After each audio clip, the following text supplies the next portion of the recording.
In 1980, we engineered a multi-billion-dollar green oasis in Washington state out of thin air. Today, in 2026, that miracle has collapsed. The engineers who surveyed the Columbia Basin 4 decades ago operated with supreme psychological hubris.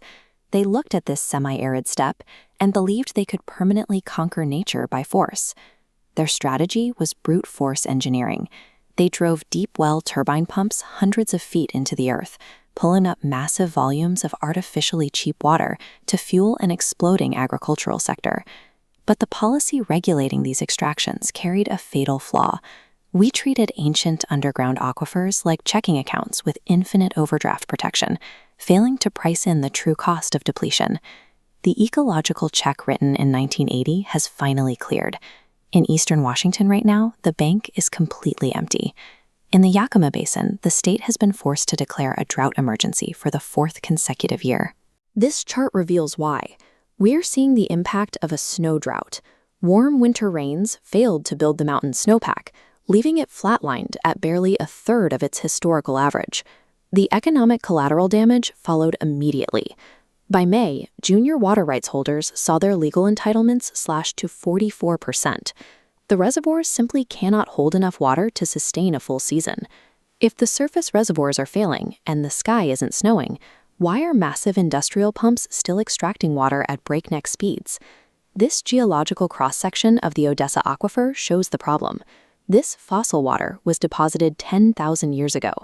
Completely isolated from rain, it doesn't recharge. Today, relentless extraction means deep wells are sucking mud, forcing the state to spend millions on emergency pipelines. We aren't farming this water, we are mining a non-renewable resource. The infrastructure meant to make the region resilient has instead triggered a localized death spiral.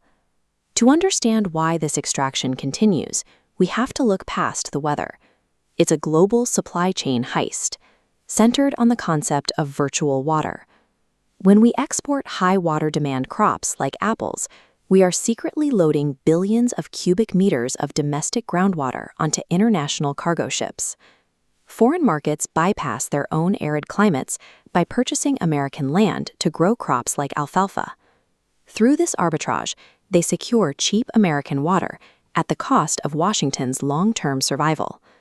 The farmers are acting rationally within a broken global trade architecture, a system that still prices a 10,000-year-old gallon of fossil water at $0.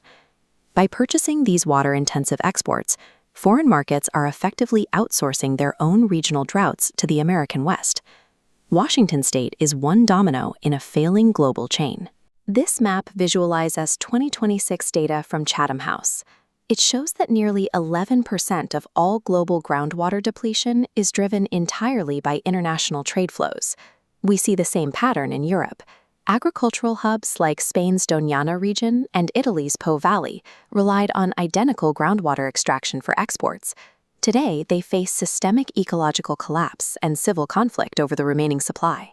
The international market relies on imports from these water-stressed regions, driving a synchronized liquidation of the Earth's aquifers. 1980 was a high-interest loan taken out against nature. In 2026, we are witnessing the foreclosure. Without a radical restructuring of how we price virtual water, the industrial machine of the American West will run out of fuel. This green miracle is reverting to dust. The strategic value of oil is being surpassed by the invisible water we ship across the ocean every day.